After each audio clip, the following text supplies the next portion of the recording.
राधे राधे जी सभी को। आज हम इस वीडियो में चर्चा करेंगे छठी माता के व्रत के बारे में। यह कैसे मनाया जाता है, कब मनाया जाता है और क्या-क्या कहानियां प्रचलित हैं। चलिए शुरू करते हैं। छठ महापर्व लगातार 4 दिनों तक मनाया जाता है। इस साल कार्तिक माह के शुक्ल पक्ष की चतुर्थी तिथि से सप्तमी तिथि तक छठ पूजा मनाई जाती है।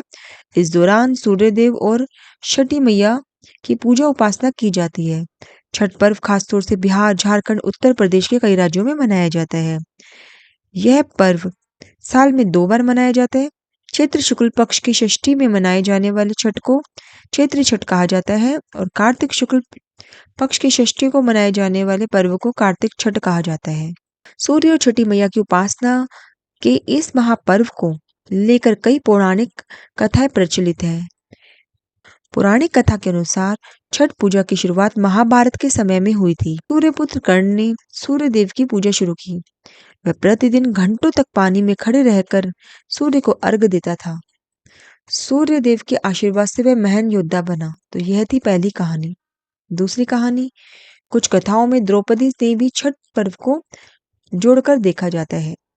मान्यता यह भी है, जब पांडव जुए में अपना सारा राजपाट हार गए थे, तब माता द्रौपदी ने छठ व्रत रखा था। व्रत के पुण्य फलों से पांडवों को अपना राजपाट वापस मिला।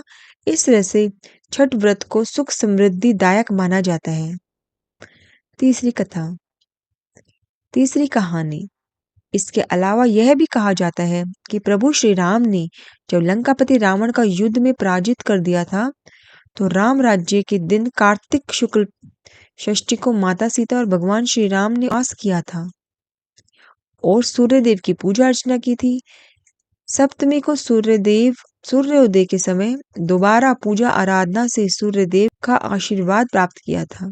छठ पूजा में छठी मैया और सूर्यदेव की पूजा आराधना का बड़ा महत्व है। छठी मैया सूर्यदेव की बहन है, इसलिए छठी मैया को प्रसन्न करने के लिए सूर्यदेव की पूजा अर्चना बहुत जरूरी है। इस पर्व से पहले, एक दिन पहले घर की साफ सफाई की जाती है। 4 दिनों तक सात्विक भोजन बनाया जाता है। पहले दिन खरना होता है, दूसरे दिन सूर्य की संध्या अर्घ दिया जाता है और चौथे दिन सुबह उगते हुए सूरज को जल देते हैं। धार्मिक मान्यता है कि छठ व्रत करने से घर में धन, सुख, समृद्धि, संपन्नता बनी रहती है। संतान सुख की प्राप्ति के लिए यह व्रत किया जाता है।